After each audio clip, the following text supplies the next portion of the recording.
Okay. Yeah.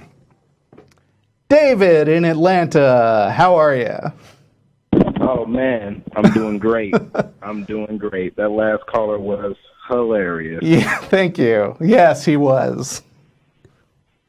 So what do you got for us today? Yeah. Oh, man, I got a lot. So I am considered black, but I don't agree with racial categorization. Okay. But, of course, in this society, I am seen as black. And I first deconverted when I was a teenager, about 15 or 14, because I would pray for things and realize that they weren't being answered and that I was basically talking to myself. But I hadn't discovered the larger atheist community at that point, so I really was keeping it to myself. But growing up, most of the other people, the black people in the South, especially in my family, they always assumed that we were religious, and now they always assume that you're, pro-Black Lives Matter, but that's a whole other issue. But it seems like I'm between kind of a rock and a hard place right now because my entire family is Christian. All my black friends are Christians, and the ones who I'm pretty sure are atheists don't really have the answers to the Christian apologetics.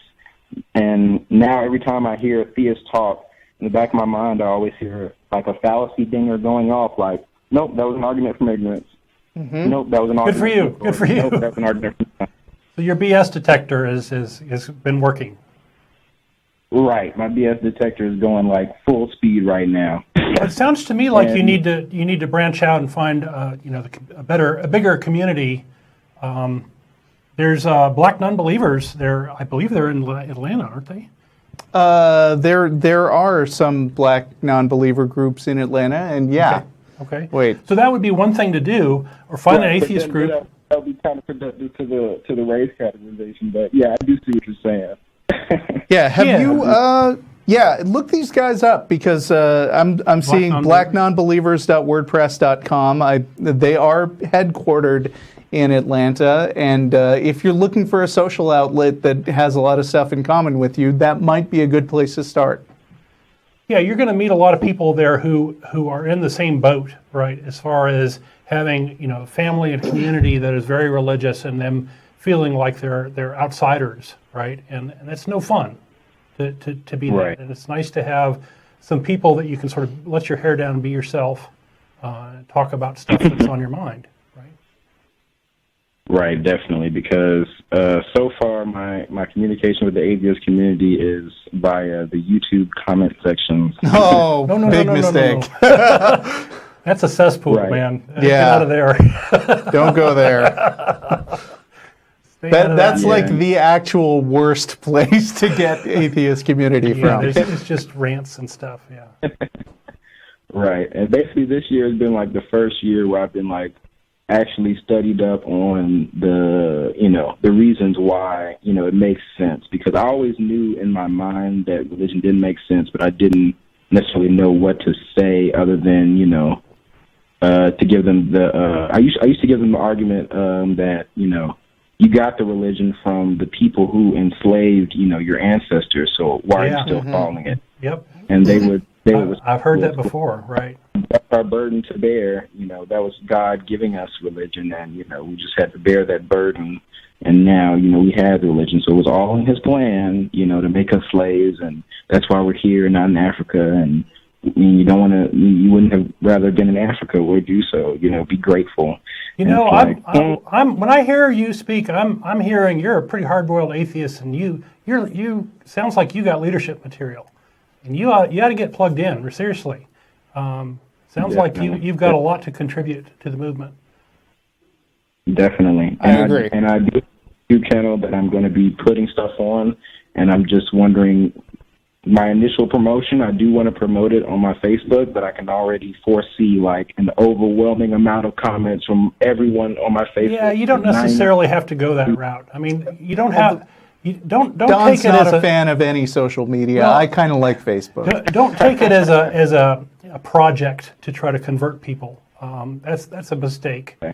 I think what you need to do is put your beliefs out there, criticize the bullshit when it comes up.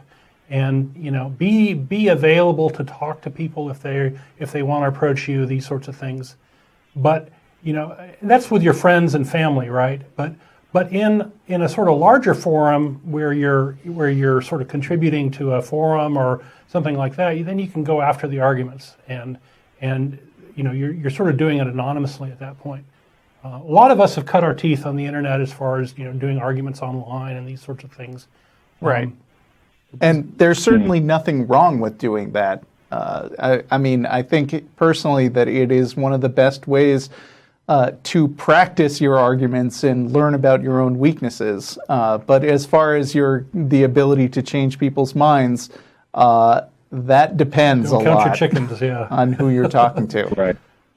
It's nearly impossible. And one of my best friends growing up, he's basically on his way to having a PhD in biology, and he's probably the most educated friend of everyone I grew up with. And he always falls back on the argument from design or the argument from ignorance. How else do we I'm sorry. look at the world? But it must be, God. You'd be surprised because, a lot of people who live with that level of cognitive dissonance, like it may not feel like you're making an impact on him when you have arguments with him, but it could be that he's processing some of those things in his mind and he's not really satisfied with just, well, I have to have faith or whatever. He could change his mind over periods of time. I've seen it happen plenty of times. We hear about it a lot. Yeah, don't count on it. But leaving a religion is scary, right? Because it's a kind of a jump. It feels like a jump into the void. It isn't, but it feels that way, I think. Right. And it's hard for folks to potentially lose their social structure and their kind of the way they grew up and these sorts of things, and reevaluate all that stuff. It's a big burden to have to do that, and you've sort of done that, so you're over the hump. But don't disregard the fact that is a big hump that people have to cross, or a mountain. Yeah, or whatever, it's right? very overwhelming. It's very overwhelming here. The Christian influence. Even my Uber driver the other day was like very religiously preaching to me, and I get that all the time, especially in Atlanta. You'll get a driver. Yeah, I'm sorry. Saying, "Oh yeah, praise the Lord," or listening to something, and they'll be like, "Oh yeah," and it's like I just kind of smile and like thumbs up, but I try not to engage because I know I don't want them to run off the road in the middle of the argument. Most of them won't do that, and if you find yourself starting to get in a conversation about religion with your Uber driver, it's not out of line for you to politely ask permission, like, well, I think my beliefs are different from yours. Do you want to talk about it, or would that make you uncomfortable? And there's a way to approach it in a respectful way so that you can have those discussions if you want to, and be sure that the other person is a willing participant. And I find those random discussions with strangers a lot of fun sometimes. Yeah, I've been watching a lot of the Anthony Magnabosco. I was just thinking about that. Yeah, he's got an interesting technique for those sorts of conversations, right? Oh, interesting. Right. So those are great skills to learn and get good at, and it sounds like you have a lot of opportunity to practice.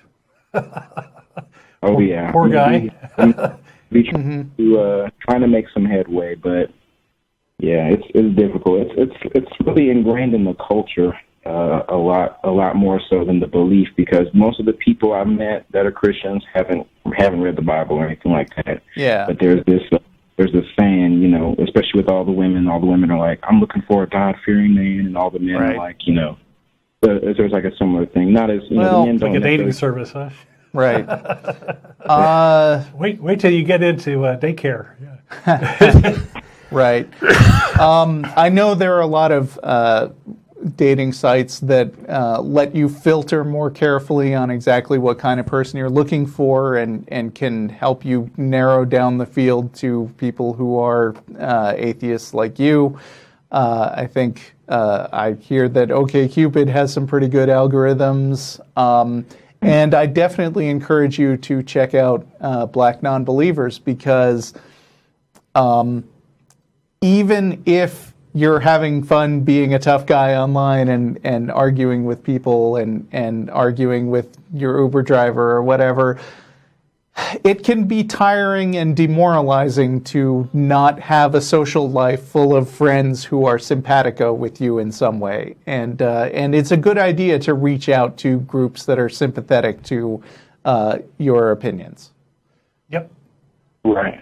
And I've noticed that, a lot of my friends now, since leaving college, when I was in college, all my friends were theists. And since leaving college, my best friend is an atheist now, but that's partially because he's not from America. Mm-hmm. In Europe, he's from Eastern Europe. They kind of had the whole anti-religion thing during the Soviet Union, so he didn't really grow up with that, religious mindset at all. So they all think it's ridiculous.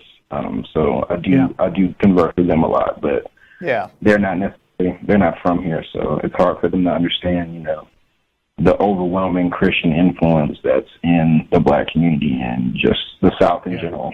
Right. Well, we're running out of time on the show. I want to get to a couple more callers who have been on the line for a while, but thank you for calling, and good luck best to you, man. of luck. Thanks, guys. It's great to be on the show for a minute. Okay. All right. Keep doing what you do. Keep watching. I will. Thanks.